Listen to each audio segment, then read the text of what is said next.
lo vamos a dar.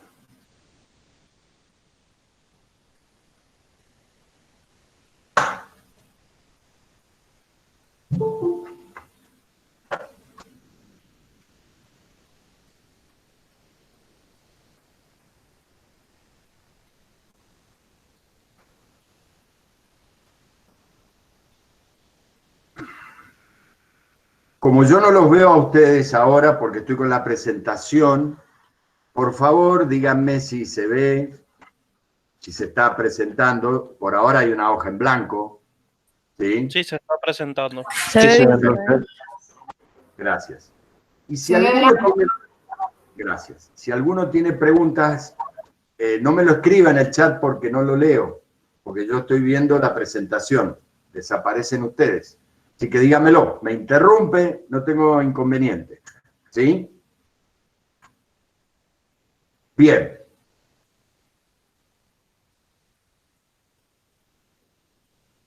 Nosotros ya vimos que el movimiento de un cuerpo se puede predecir,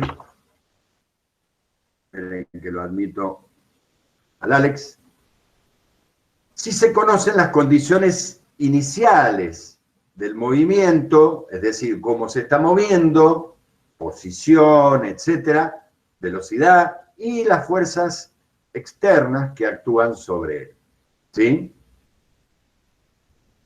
Sabemos que si la fuerza es variable, si cambia con el tiempo, entonces, obviamente, por la segunda ley de Newton, eso trae aparejado un cambio en la aceleración. Y si cambia la aceleración, cambia la velocidad también. ¿Sí? Hasta ahí estamos bien. Ahora, un tipo de movimiento particular que nos interesa estudiar ahora ocurre cuando sobre el cuerpo actúa una fuerza que es directamente proporcional al desplazamiento del cuerpo desde su posición de equilibrio. ¿Sí? Esta fuerza siempre actúa en la posición de equilibrio, o en la dirección de la posición de equilibrio del cuerpo. Entonces, eso produce un movimiento de ida y vuelta respecto de esa posición, oscila. Y nosotros a esa fuerza le damos el nombre de fuerzas recuperadoras o restauradoras. ¿Por qué? Porque tratan de restituir el cuerpo a su posición original de equilibrio. El movimiento que se produce es un ejemplo de lo que se llama movimientos periódicos u oscilatorios. ¿Qué otros movimientos periódicos podemos encontrarnos? Por ejemplo, la oscilación de un cuerpo que está acoplada a un resorte. O también el movimiento de un péndulo. En que en estos movimientos hay una posición de equilibrio hacia la que el cuerpo tiende a volver. En el caso del péndulo, la posición de equilibrio será exactamente ahí en el medio. Entonces, el cuerpo se va hacia el péndulo se va hacia un costado y trata de volver, pasa, va hacia el otro costado y trata de volver. Lo mismo, o mejor dicho, de forma similar, pasa con el resorte. ¿Sí? También este tipo de movimiento lo vemos, por ejemplo, en las cuerdas de una guitarra. Fíjense cómo las cuerdas oscilan. ¿Ven? ¿Se ve claro? Sí, profe. ¿Qué otro tipo de movimiento oscilatorio tenemos? Y, por ejemplo, la rotación de la Tierra o de los planetas alrededor del Sol. Eso es un movimiento oscilatorio. Obviamente tiene sus características que nosotros vamos a estudiar ahora. Otro tipo de movimiento oscilatorio. Las ondas electromagnéticas, como las ondas de radio, las ondas de luz, la corriente eléctrica en los circuitos de corriente alterna, etc. Un tipo particular de estos movimientos oscilatorios es el movimiento armónico simple. Movimiento armónico simple. En este tipo de movimiento, un cuerpo oscila indefinidamente entre dos posiciones espaciales. Por ejemplo, fíjense el péndulo. Oscila indefinidamente entre dos posiciones espaciales, sin perder energía mecánica. Ahora, en los sistemas mecánicos reales, siempre se encuentran presentes fuerzas de rozamiento. Por lo tanto, estas fuerzas lo que hacen, ¿qué es? Ir disminuyendo la energía mecánica, se va comiendo la energía mecánica a medida que transcurre el tiempo. Entonces, el péndulo termina al final por detenerse, la masa y el resorte también. ¿Sí? Y en ese caso nosotros hablamos de un movimiento armónico amortiguado. Es decir, se va amortiguando el movimiento, va disminuyendo hasta que termina por detenerse. Este tipo de movimiento amortiguado, en algunos casos, es pernicioso, es malo, es negativo, no lo queremos al movimiento amortiguado. Por ejemplo, ¿se les ocurre algún ejemplo en donde sería malo un movimiento amortiguado, donde trae complicaciones?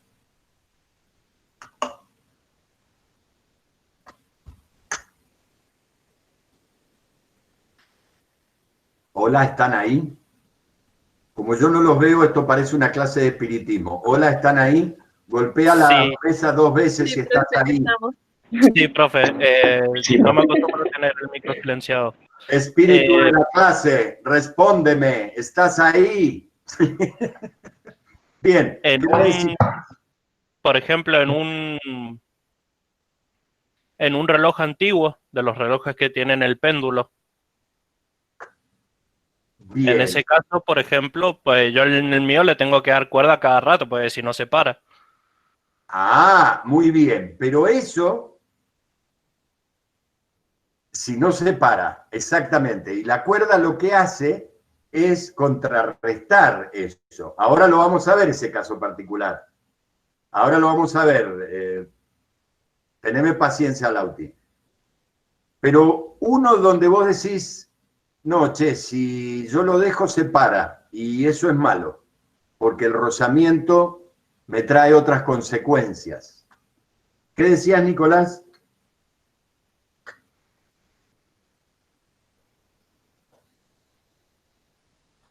Oye, Nicolás, ¿estás ahí? Me quedé solo.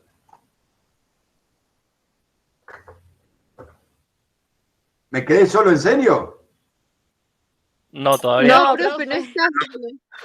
No, pero nadie sabe la respuesta, ya dígala, por favor. ¿Puede ser un ejemplo los pistones de un auto, de un motor?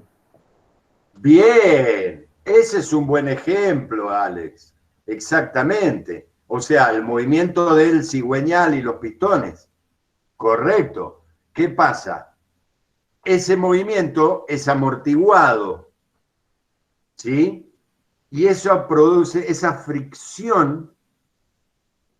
¿Qué es lo que produce? Provoca desgastes, calor y otras consecuencias que son negativos para el rendimiento del motor. ¿Sí? Muy bien. Ahora, no siempre el movimiento amortiguado es malo. A veces es lo que buscamos. que sea amortiguado. ¿Cómo? Y a veces es malo, pero a veces justamente lo que buscamos es que el movimiento sea amortiguado, que no esté oscilando permanentemente, sino que las oscilaciones se frenen rápido. O sea, que oscile exponencialmente con el tiempo. Que oscile, pero que se termine rápido la oscilación. Ah, bien. En la cuerda de la guitarra misma, pues si no, la misma nota suena hasta el infinito. Ahí tenés un ejemplo. Bien. Otro. Miren, el nombre se los dice. Movimiento amortiguado. En un amortiguador. Exactamente. En un amortiguador de un auto.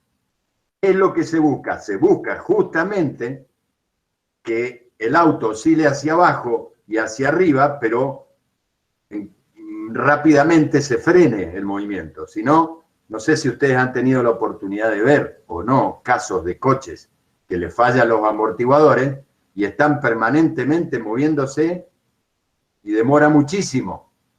Pasan por un pozo y está el coche moviéndose así, porque no funciona el amortiguador. Y eso no solo es malo, sino que puede llegar a ser peligroso, incluso para el manejo. Sin contarnos que le cortan espirales al amortiguador. Sin contar esos salames. ¿Sí? Bien. Profe, otra sería, por ejemplo, si usted dice que también incluye a las ondas cuando hablamos, ¿puede ser o no? Las ondas de sonido son oscilatorias también, pero son otro tipo de ondas. Ya vamos a ver, nosotros no las vamos a estudiar acá. Ustedes las estudian en Física 2, pero el sonido, las ondas de sonido son transversales. Son longitudinales, no transversales. Ya lo vas a ver, tiene que ver con su modelo matemático, de cómo se transmite, cómo se traslada la onda en el espacio. ¿Sí? Ahora, el caso que vos decías, Lautaro, recién, ¿qué es lo que le estás agregando al reloj? El reloj, si no tuviera cuerda, vos movés el péndulo y se para ahí nomás. La cuerda le está agregando una fuerza externa que lo impulsa de manera que contrarreste la pérdida de energía del movimiento, ¿me entendés? Y eso es lo que se llama un movimiento armónico forzado. Claro. ¿Qué otro ejemplo? En mi caso, tiene dos pesas, entonces la tenés que levantar y eso le da energía potencial a la pesa. Vos le das energía potencial que después se transforma en energía elástica. ¿Sí? Porque tenés una cuerda que es como una espiral, un resorte espiralado. Ahora, piensen lo siguiente, decimos, tenemos un movimiento oscilatorio que se va a frenar, pero hay una fuerza externa que lo impulsa para contrarrestar ese freno o esa disminución en la energía que a causa del rozamiento. ¿Tienen algún ejemplo de su niñez de esto? No te escucho. El columpio.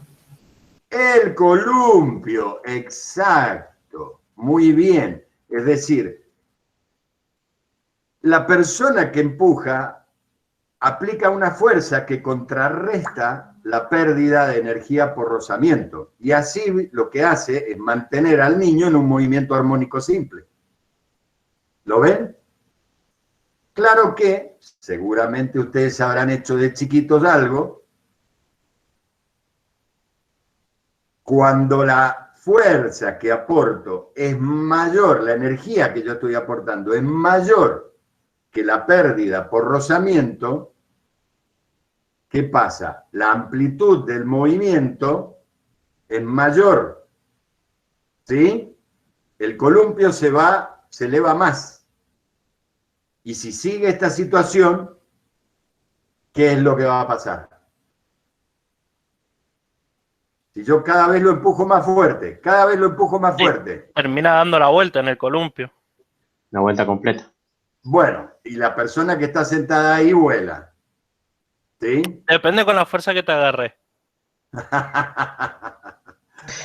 Profe, pero esto no terminaría volando lo mismo cuando estabas en el, ¿cómo se llama este que girabas, ¿no? Girar, girar, girar, volás por la fuerza cinética, por así decirlo. Que La Por la calecita.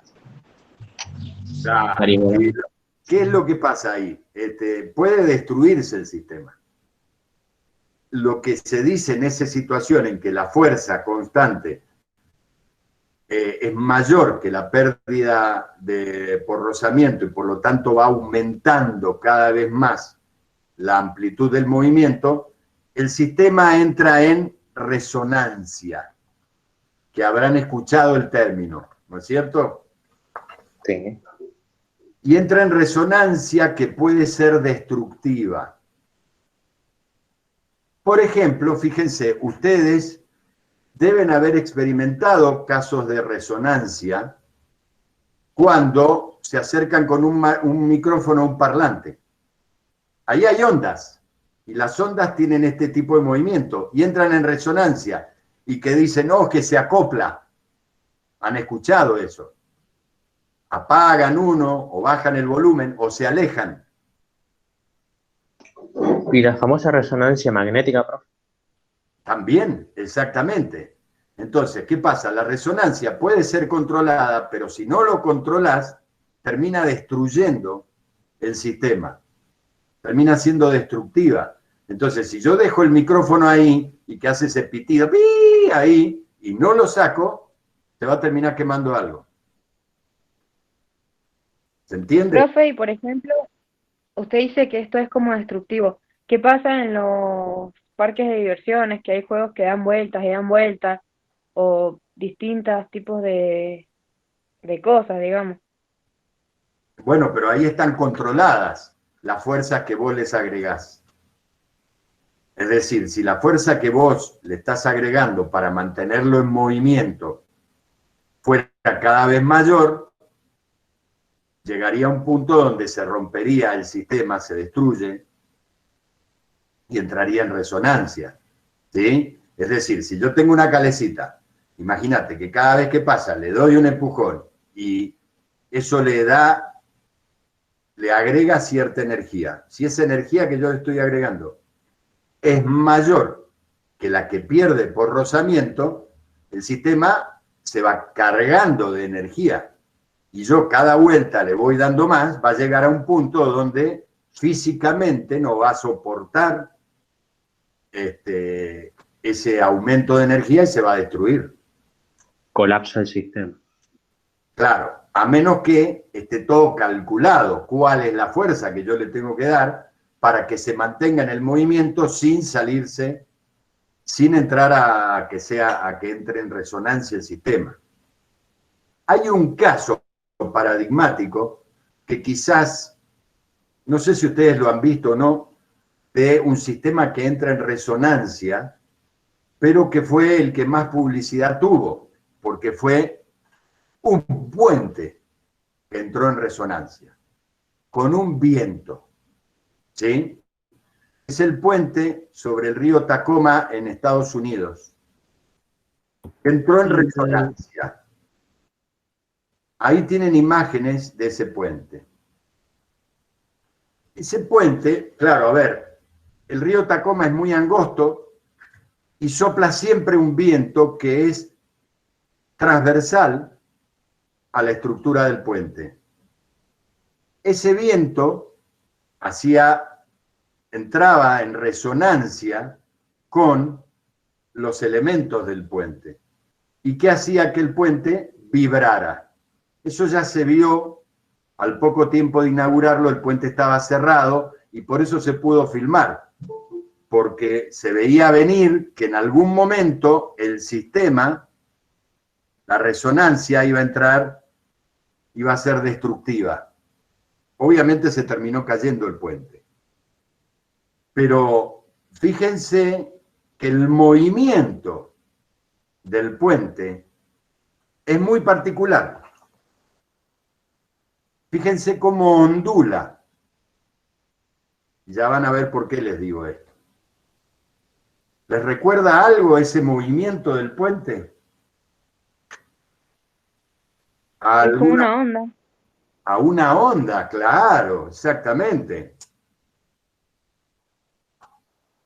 Ese puente era de hierro y cemento y se mueve como si fuera plástico.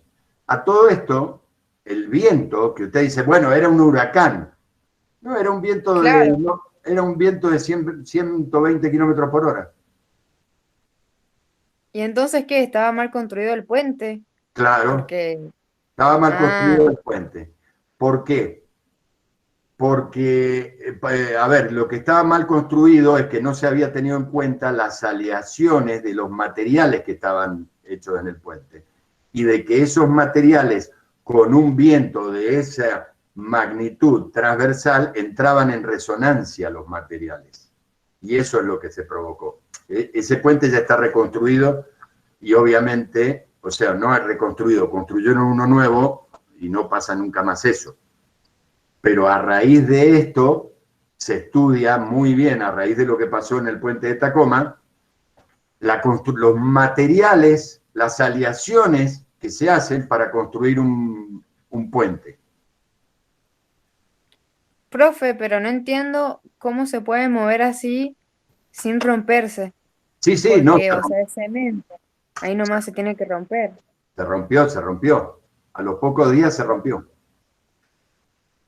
Porque sea que estuvo unos días moviendo así. los materiales tienen cierta elasticidad. ¿Me entendés? Imagínate, hay un temblor. ¿Vos viste cómo se mueve un edificio? Sí, Y no se parte. Y los es verdad. edificios en nuestra ciudad están calculados, por ejemplo, para que la azotea oscile casi 5 metros. Imagínate el edificio que oscila casi 5 metros en la azotea y no se va a partir el edificio. Esa es la elasticidad de los materiales. Eso tiene que ver con los cimientos, profe. Algunos que le ponen cimientos circulares, como por así decirlo, para que el movimiento del temblor sea, la oscilación sea de una forma horizontal y no vertical. Tiene que ver con los cimientos, tiene que ver con la estructura. La estructura metal, la estructura, me hablo de columnas y vigas. Ahora, quédense tranquilos, nosotros en este curso solo vamos a estudiar el movimiento armónico simple. No vamos a estudiar los casos de movimientos forzados, ni de resonancia. Entonces, el movimiento armónico simple que nosotros estudiamos es un movimiento de tipo periódico. No hay rozamiento y la única fuerza que interviene es una fuerza recuperadora, que es variable. ¿Sí? ¿Qué hace esta fuerza? Lo hace oscilar en torno a la posición de equilibrio. Como vemos acá en ese cuerpo que está sujeto a un resorte. Miren lo que pasa. Tenemos 3 vectores que están en permanente juego entre ellos. El vector posición, evidentemente, donde el vector posición es 0 es la posición de equilibrio, que sería ahí, ¿sí? Que cambia de un sentido a otro, llega a un estiramiento o elongación máxima o mínima, ya sea para un lado o para el otro. El vector velocidad, que también cambia de sentido, tiene una velocidad máxima y que va disminuyendo para un lado y para el otro. Y el vector aceleración, que va en sentido contrario al de la velocidad, que es el que lo transforma, lo frena y después se acelera para el otro. ¿Se entiende? Entonces, una vez que nosotros separamos al resorte de su posición de equilibrio, la única fuerza interviniente es la fuerza recuperadora del resorte, ¿correcto? Acuérdense que no hay rozamiento. Sí, profe, sí. Entonces entra a jugar la ley de Hooke. Es decir, que la fuerza es menos K por X. Acuérdense, K era la constante recuperadora del resorte y X la elongación. Pero es una fuerza. ¿Qué dice la segunda ley de Newton? Que fuerza es igual a... Masa por aceleración.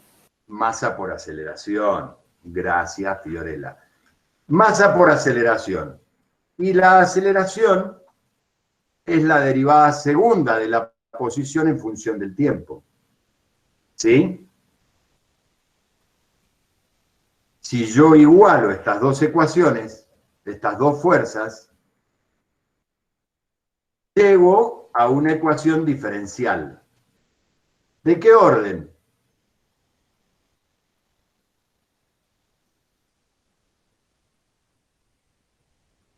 Ah, si estuviera acá el profesor de matemáticas se enojaría mucho. ¿De qué orden es esta ecuación diferencial? ¿De segundo orden? De segundo orden de primer grado. Muy bien. Esta es la ecuación que si yo la soluciono, ¿qué nos va a dar? La solución de esta ecuación nos va a dar la función de la posición con respecto al tiempo. ¿Sí? Bueno, no se asusten. No vamos a hacer acá la resolución de esa ecuación diferencial. Yo les voy a proponer una solución directamente. Pero a mí me gustaría que entiendan la solución que yo les voy a proponer. Para ello les pido que analicen lo siguiente. En esa EDO que ustedes están viendo ahí, la segunda derivada de la función, en este caso la función es la función posición X. La segunda derivada de la función, me dicen, es igual a la función original cambiada de signo. ¿Sí? De las funciones que ustedes conocen, solo hay dos que ustedes han estudiado, en donde la segunda derivada de esa función es igual a la función original cambiada de signo. Díganme cuáles son. Seno y coseno. Seno y coseno. Bien, Lautaro. De las funciones que ustedes conocen, esas son las únicas funciones cuya derivada segunda es igual a la función original, pero cambiada de signo. Fíjense, la derivada del seno, ¿cuál es? El coseno. ¿Y la derivada del coseno? El menos seno. El menos seno. O sea, que me da la misma función original cambiada de signo. La derivada del coseno, Menos seno. Seno. menos seno. Y la derivada del seno, El coseno. función original coseno, derivada segunda menos coseno. Ven que me da la función original cambiada de signo. Entonces, así van a poder entender mejor por qué esta es la solución general a esa ecuación diferencial. Obviamente, tiene un coseno implicado. ¿Podría tener un seno? Sí, pero por convención se utiliza esta como solución de la ecuación diferencial y es la ecuación que rige en un movimiento armónico simple. Es la ecuación que para cada tiempo t nos da su posición. ¿Sí? Por supuesto, están invitados a verificar que es una solución general de esta ecuación, haciendo la derivada segunda, reemplazando acá y viendo que se cumple la igualdad. Ahora, ¿quién es cada uno en esta ecuación? Profe, X no sería, una pregunta rápida, ¿X no sería la elongación o el desplazamiento? Ah, sí, ahí lo dice. Ah, totalmente. X es la posición, que en este tipo de movimiento se llama elongación. Lo entienden que está todo muy relacionado con ondas y con resorte, la terminología, ¿vieron? La elongación del resorte, que es la posición, en definitiva. Donde A es la elongación máxima que alcanza, o sea, lo que se llama amplitud. ¿Qué es la amplitud? Y la elongación máxima, el mayor desplazamiento que va a tener la partícula, ya sea en una dirección positiva o negativa de las X. Phi es lo que se llama constante de fase.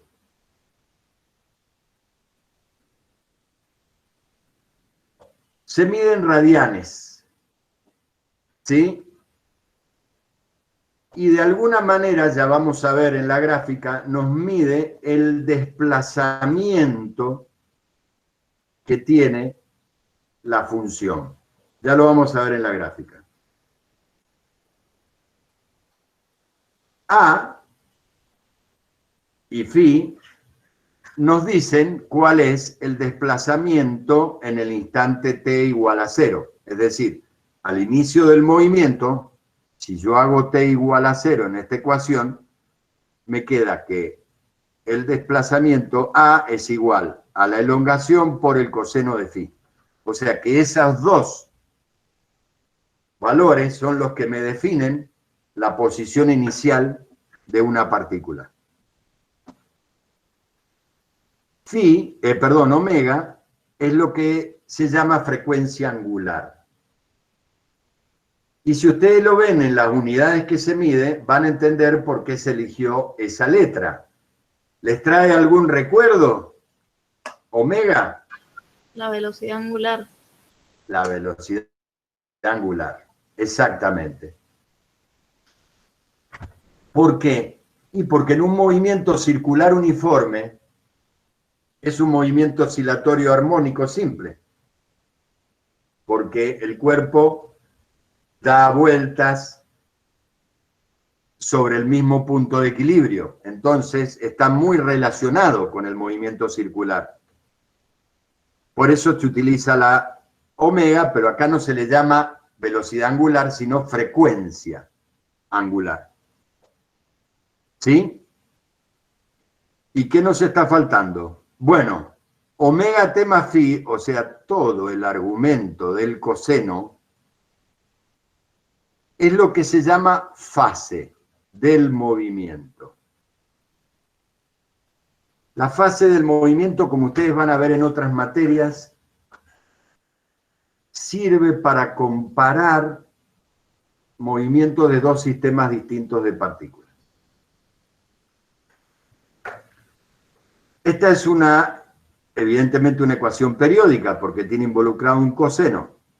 O sea que su gráfica nos va a dar un cosenusoide, que ya lo han visto. Y obviamente, como es un cosenusoide, se repite las imágenes, cuando ¿qué? Cuando omega t, el ángulo, se incrementa en múltiplos enteros de 2pi. Bien. Acá tienen representado cada uno. Esto es lo que yo les decía, la constante de fase. ¿Sí? Es decir, es el ángulo en radianes de separación de un máximo o un mínimo respecto a la posición de equilibrio que estaría acá. Esta es la amplitud, es la elongación máxima. Y al tiempo, entre dos máximos o dos mínimos, que acá está simbolizado con lambda, es lo que se llama longitud de onda.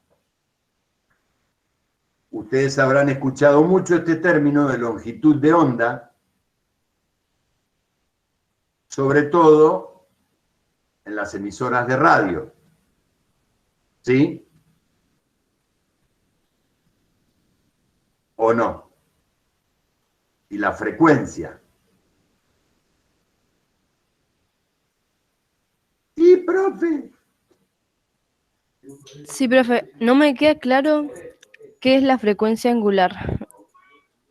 ¿Viste cuando en la radio te dicen, escuchá la COPE, 94,9 megahertz? Esa es la frecuencia.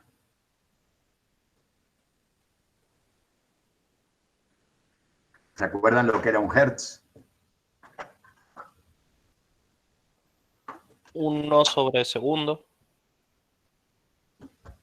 ¿Y qué dice acá la frecuencia angular en que se mide? 1 sobre segundo, porque el radián es adimensional. Profe, las longitudes de onda también son lo que nos permite ver los distintos colores, que es todo el Exacto. espectro visual. Exacto, y lo que nos permite ver, o sea, la luz es un fenómeno electromagnético. El fenómeno electromagnético teóricamente puede arrancar de menos infinito a más infinito. La luz visible es una porción de ese fenómeno electromagnético, pura y exclusivamente, en donde cada frecuencia, cada longitud de onda corresponde con un color. ¿Sí? Eso es lo que logró demostrar Newton cuando diseñó la tapa de Pink Floyd. Chiste que no es para esta generación. Yo sí lo entendí. Cuando hizo entrar un rayo de luz, puso un prisma y la luz se separó en todas sus distintas longitudes de onda, mostrando los distintos colores que componen la luz blanca. ¿Sí? Eso también lo van a ver en el próximo curso de física, cómo está compuesta la luz. Pero es un fenómeno oscilatorio, es una onda electromagnética que se rige por esta solución, porque es un movimiento armónico simple. Usted que sacó el ejemplo de la radio recién, de la frecuencia y eso, ¿puede ser que tenga que ver también con AM y FM? Claro, Amplitud modulada puede ser AM claro. y FM. La amplitud, ahora entendés lo que es la amplitud. Sí. Bien, ¿qué es lo que es la amplitud modulada? Quiere decir que hay otra onda, cuando largan, digamos, la señal, hay una onda que es como la que envuelve a la señal de radio para que no se disparen las amplitudes y la modula, es decir, le da un máximo y le da un mínimo. Esa es la amplitud modulada. Y la FM es la frecuencia modulada. Lo que hacen es lo mismo, es como ponerle una banda entre acá y acá. Entonces la frecuencia está modulada por estas dos bandas. Bien. ¿Se entiende? ¿Se durmieron o todavía están? Estamos. Bien. Bueno, ahora tenemos esta ecuación de movimiento. Si yo tengo la ecuación de movimiento, ustedes ya a esta altura del partido saben que además necesito saber otra cosa para poder caracterizar un movimiento. Tengo la posición. ¿Qué más necesito saber?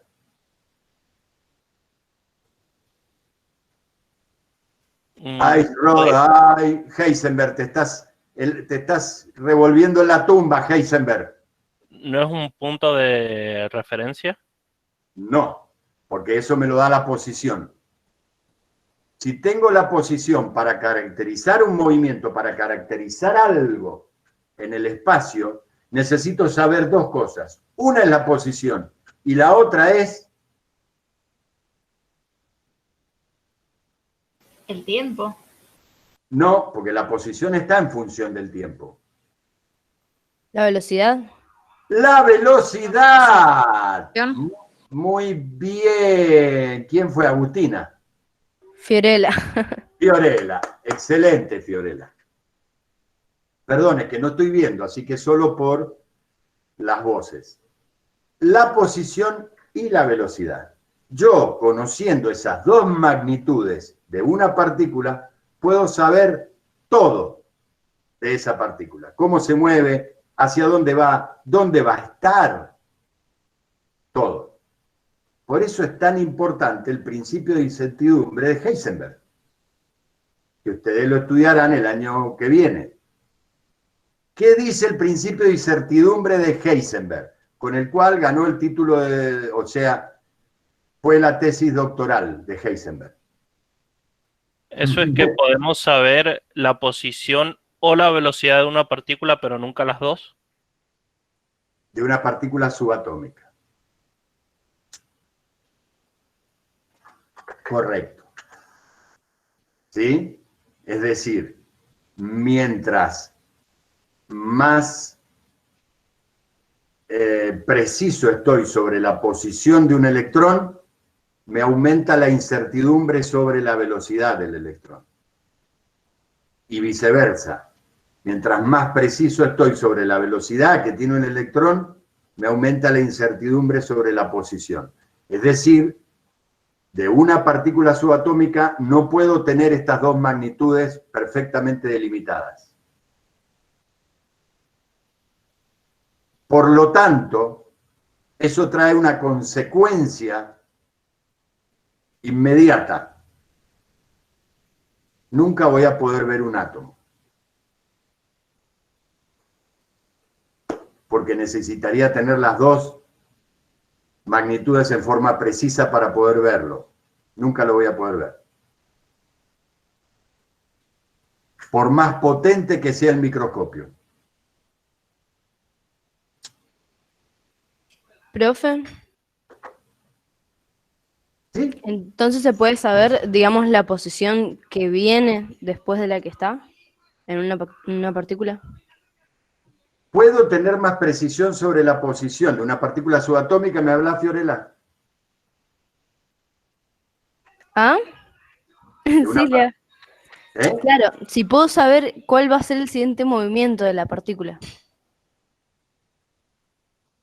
No, vas a tener una probabilidad. No lo vas a saber con certeza. Porque en la medida que vos fijes más certeza en la posición, perdés de vista la velocidad. Entonces en una de esas no va, sino que viene. ¿Me entendés? No lo podés decir.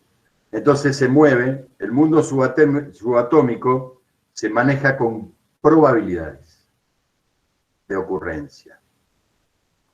¿Cuál es la probabilidad de que el electrón esté en este momento en esta posición?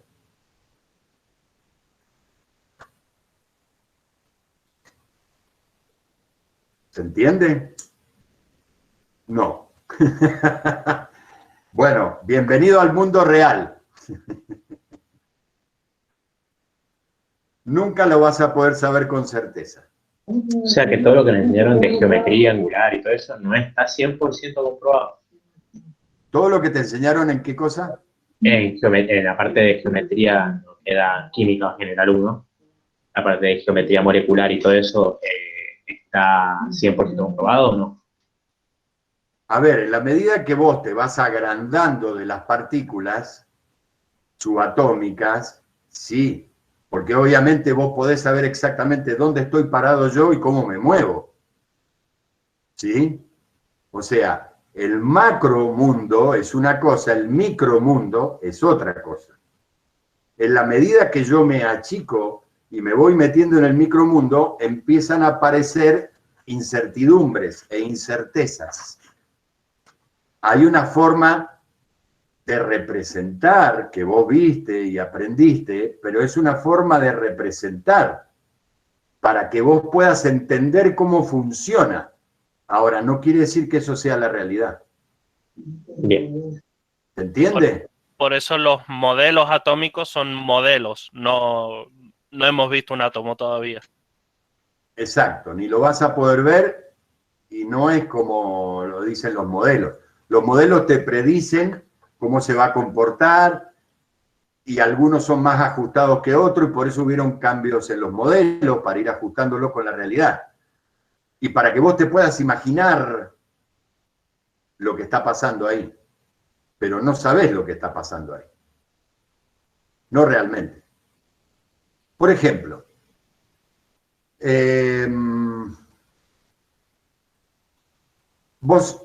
ustedes saben lo que son los distintos orbitales, ¿no es cierto?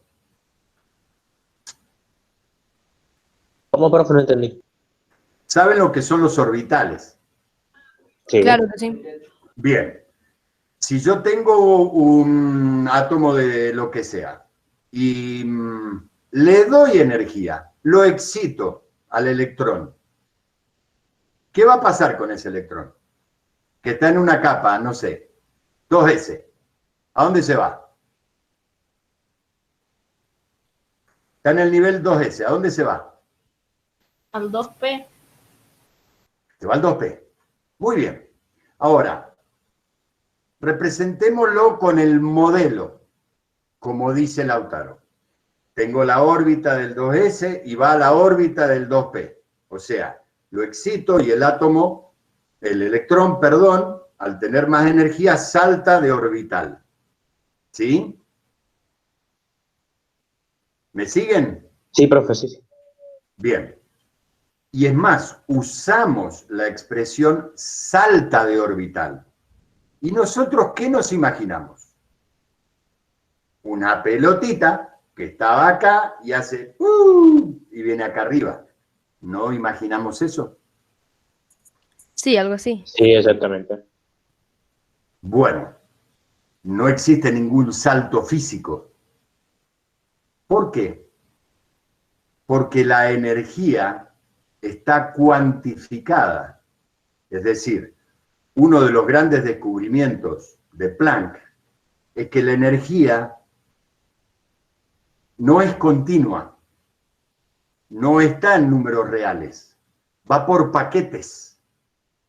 Es decir, tenés esta cantidad de energía y pasás a esta cantidad de energía y en el medio no hay nada.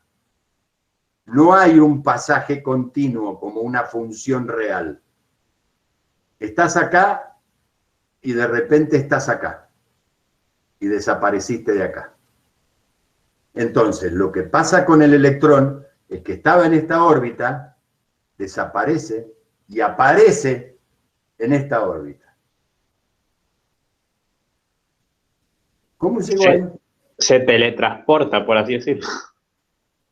Es como si, suponiendo, hagámoslo a gran escala, que el átomo fuera nuestro sistema solar y la Tierra fuera el electrón, yo le doy energía a ese electrón y la Tierra desaparece y aparece en la órbita de Marte. Pero no es que se mueve hacia la órbita de Marte, desaparece de acá y aparece ahí. Claro, no hay una trayectoria, digamos. No hay una trayectoria. Entonces, ve que los modelos son modelos. La realidad es mucho más loca de lo que podemos llegar a imaginarnos. Bien, nos fuimos por las ramas, como usualmente pasa. Pero bueno, vamos a volver. Estábamos diciendo que nosotros para caracterizar un movimiento necesitamos la posición y la velocidad. Si yo tengo la ecuación de posición, ¿cómo llego a la ecuación de velocidad desde ahí?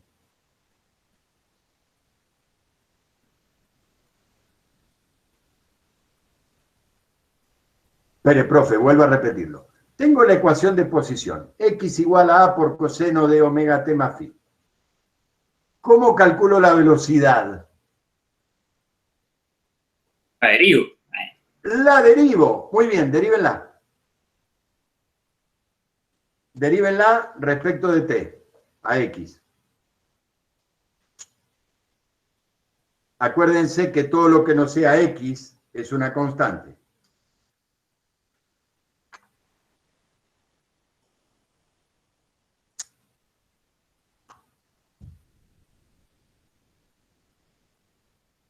Me encanta cómo el Daro la tiró a ver si entraba el triple y lo metió de media cancha.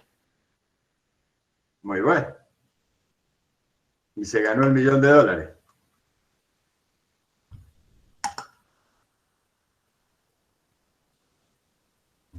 ¿Qué les dio?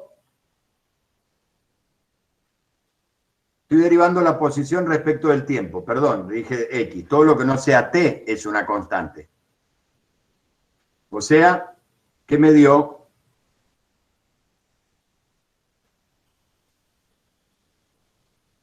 Espíritu de la clase, ¿estás ahí? A mí me dio menos AW por seno por WT. Casi, Marco. Regla de la cadena, papu. A mí me dio menos A por el seno de W por T. Bueno, ya sé que no es W. Por T más phi por W. Muy bien. O sea, lo que está escrito ahí. Ajá. Muy bien. Y si yo quiero saber la aceleración, ¿qué tengo que hacer? Volver a derivar. Volver a derivar esa expresión. ¿Sí? O sea, que el signo menos va a seguir, la derivada del seno me va a dar el coseno y me va a agregar otro omega. ¿Sí? Sí. ¿Les dio eso? No la hice, pero sí. Bien. Y me voy a detener acá 2 segundos porque miren qué cosa interesante. ¿Se acuerdan la AEDO original de la que partimos, no es cierto? Que decía que la derivada segunda de la posición era igual a la función cambiada de signo. ¿Sí? Sí, profe. Gracias. Fíjense que en la expresión de aceleración, miren este factor, A coseno de omega t más phi. A coseno de omega t más phi es la función original. ¿Sí? Sí, pero sí que no está. Y me queda cambiada de signo. Y esta es la derivada segunda de la posición. Es decir, que la derivada segunda de la posición me queda igual a la función original cambiada de signo. Como decía la EDO. ¿Y por qué? Y porque esta es una solución, papu. ¿Me entendés? Con lo cual yo puedo concluir que la aceleración es directamente menos omega cuadrado por x. ¿Y cómo hizo eso? Y porque A por coseno de omega t más phi, todo este factor es x, la posición. ¿Y omega cuadrado no vendría a ser K? Es una constante, exactamente. Sí, señor. Muy aceptado lo tuyo. Bien. Ahora, fíjense que como la velocidad y la aceleración son funciones del seno y del coseno, nosotros ya sabemos por matemática que el seno y el coseno tienen imágenes acotadas, comprendidas en un intervalo. Es decir, el seno y el coseno, ¿entre qué valores oscilan? Entre 1 y menos 1. Entre 1 y menos 1. Es decir, que acá la velocidad máxima será cuando el seno valga 1, porque más de 1 no puede valer. ¿Sí? Y la aceleración y la velocidad mínima será cuando el seno valga menos 1. Al revés con la aceleración. Cuando el coseno vale 1 será máxima, cuando el coseno vale menos 1 será mínima. Es decir, que si esto ahora con lo que hemos entendido lo graficamos, suponiendo para ser simple que no haya constante de fase, que no haya desfasaje, que phi valga 0 y que solamente nos quede A por coseno de omega t, voy a tener, acá tengo las gráficas de la posición, la velocidad y la aceleración. Entonces, miren qué interesante. Esperen que está entrando Agustina. Miren qué interesante. podemos ver que la velocidad está en función del seno y la posición en función del coseno, por lo tanto hay un desfasaje de pi sobre 2, o 90 grados, entre la velocidad y el desplazamiento. Eso quiere decir que cuando la posición es un máximo, o sea, llega a la amplitud, la velocidad es 0. Y cuando la posición llega a un mínimo, o sea, un máximo para el otro lado, la velocidad también es 0. Pero la aceleración también es una cosinusoide, pero de signo cambiado de la posición. Quiere decir que cuando la posición llega a un máximo, la aceleración es mínima, y al revés. Cuando la posición llega a un mínimo, la aceleración es máxima. ¿Ven? Es un efecto vaivén, por así decir. Es un efecto vaivén, exactamente. Es como se movía el puente de Tacoma, como una sinusoide. Es un movimiento oscilatorio.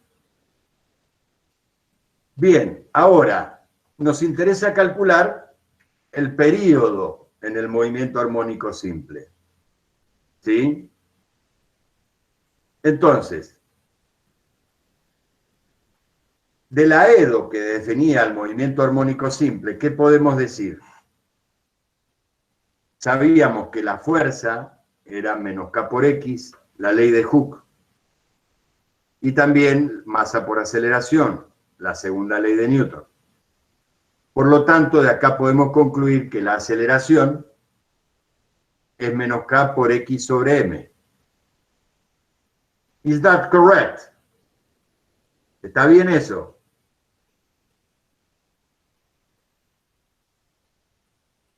Sí. Gracias. Pero nosotros acabamos de descubrir que la aceleración es menos omega cuadrado por X. Luego, si igualamos y despejamos omega, me queda que omega es la raíz cuadrada de K sobre M. ¿Sí? Muy bien. Por otro lado, ¿qué saben ustedes de movimiento circular? Que omega es 2pi por la frecuencia. Y la frecuencia es igual a 1 sobre el período. ¿Sí?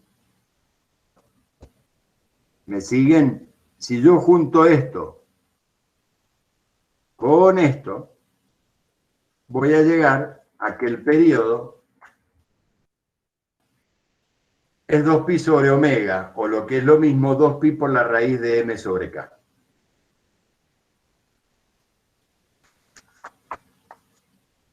Y si yo invierto el período, tengo la frecuencia. ¿Se entiende?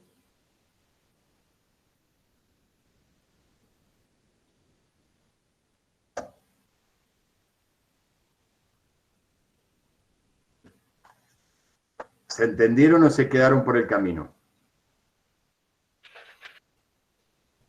Sí, profe, se entendió. O sea, la frecuencia sería 1 sobre 2pi raíz de m sobre k.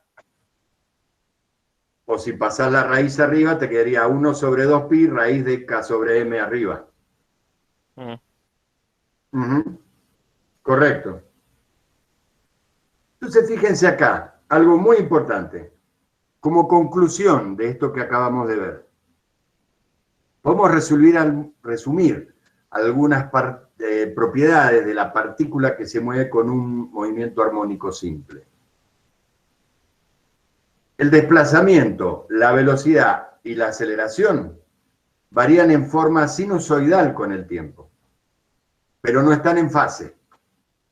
O sea, no van iguales, están desfasadas. ¿Sí? la aceleración de la partícula es proporcional al desplazamiento. Ya vimos. La aceleración es menos omega cuadrado por x. Es proporcional al desplazamiento, pero en dirección opuesta. Es decir, que cuando la partícula avanza hacia la derecha, la aceleración es hacia la izquierda y viceversa.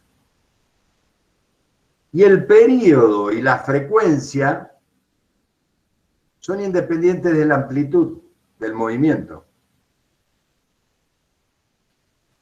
Eso es algo que ya descubrió Galileo Galilei un domingo en la iglesia viendo un péndulo. Que el período de oscilación del péndulo no dependía de la longitud de la cuerda, sino de la masa.